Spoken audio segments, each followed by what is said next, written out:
Почитувани гледачи, како што најавивме на почетокот од ова издание на вестите, гостин во студиото, денешен мој гостин во студиото е професорот Стојан Манулев, магистар по физика.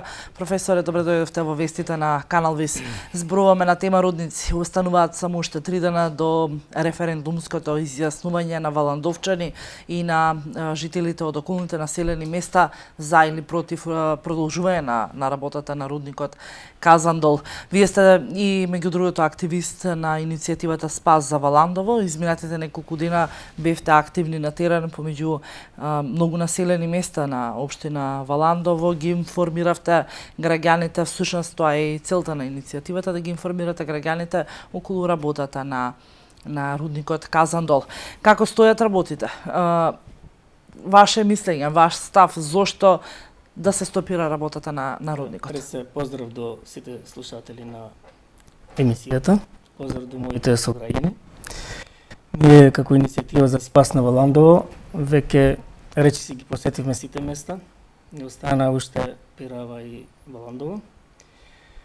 Одејќи помеѓу населението, ние ги информираме луѓето за ризиците по нивното здравје и сами да измерат дали да изберат здрава животна средина или средина во која секојдневно ќе постојат ризици по нивното здравје од повеќе аспекти. Така, пред да влеземе во студиото, зборувавме повторно на тема Казандол. Многумина од активистите се плашат дека со започнувањето на рудникот Казандол ќе изумрат многу органски автохтони производи кои што се карактеристични за Валандова. Видете, не само тоа, самото разшумување на теренот, сечењето на шумите, на дрвета, е еден стрес за животинскиот свет и голем број на растителни видови исчезнуваат. Експлозиите секојдневно ќе бидат, тоа ќе биде стрес и за луѓето. Дури во студијата на компанијата Сардич, на 1000 километри само од рудникот е населеното место со ученици од Казандол, дека ќе бидат преселени во Дедели. Што значи укажува еден голем ризик по опасност на здравјето.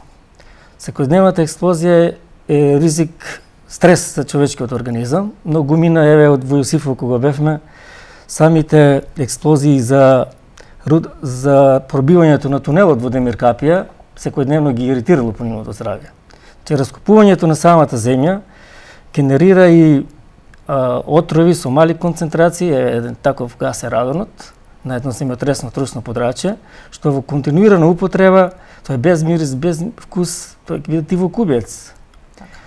Самата работа, значи, предизвика огромна прашина, огромни честички.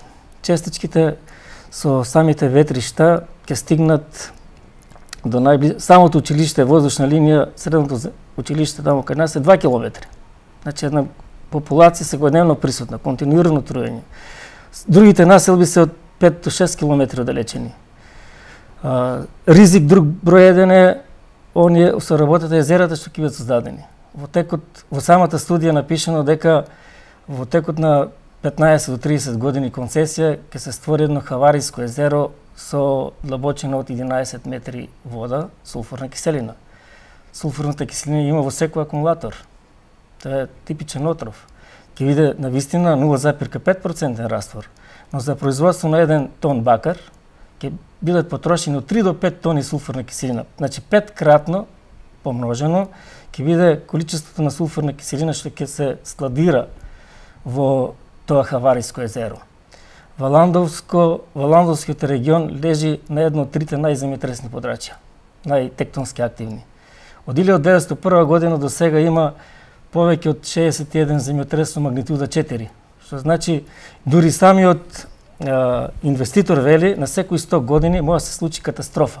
А ние со тие експлозии боричкаме, значи тоа хавариско езеро може да биде истечено во Златната долина Валандово, позната по своите органски производи, а тоа би било минато свршено време доколку се остави период на работа на еден таков рудник со големи ризици по здравјето на луѓето.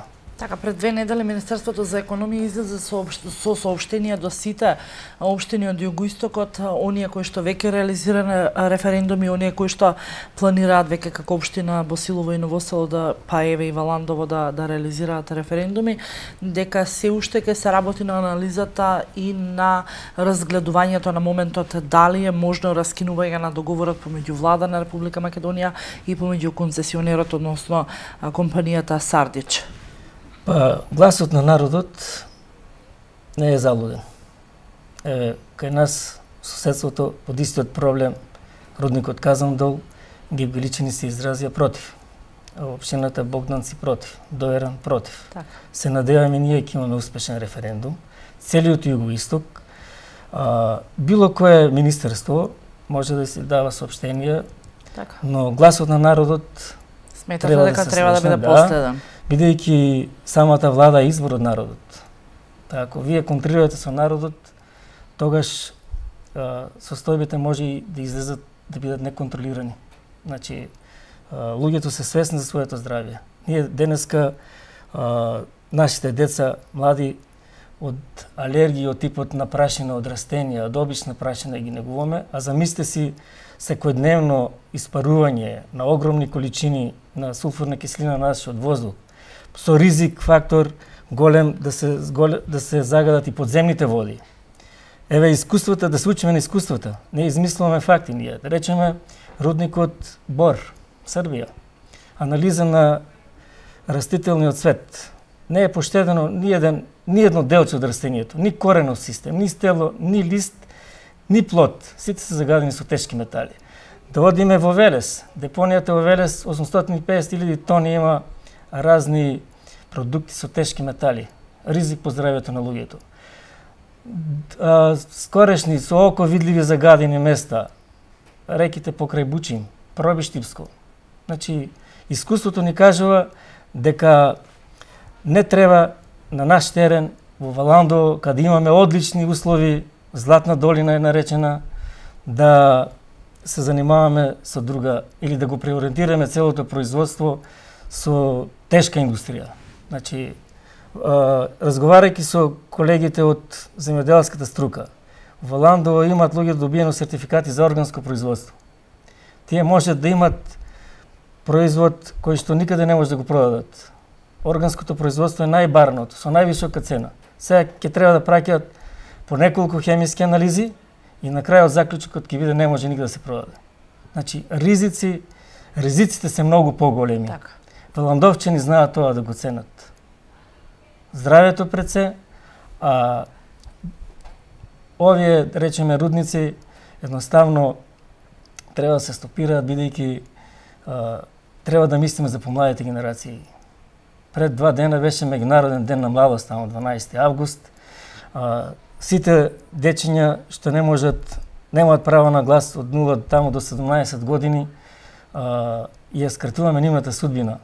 Значи, сугерирам едноставно да кажеме против рудници кои што предизвикуваат многу токсини, многу отрови во секоја сфера. Почва, воздух, вода. Професор Манулев, јас ви благодарам што бевте дел од вестите. Навистина разговорот можеби и би траел уште подолго, но вестите не ни го дозволуваат тоа. Јас ви благодарам на отстапениот простор. Овие информации веќе се стигнати до граѓаните во Валандово за штетноста по рудниците. Мислам ќе бидат мотив плюс да излезат, да гласат против рудниците на смрт.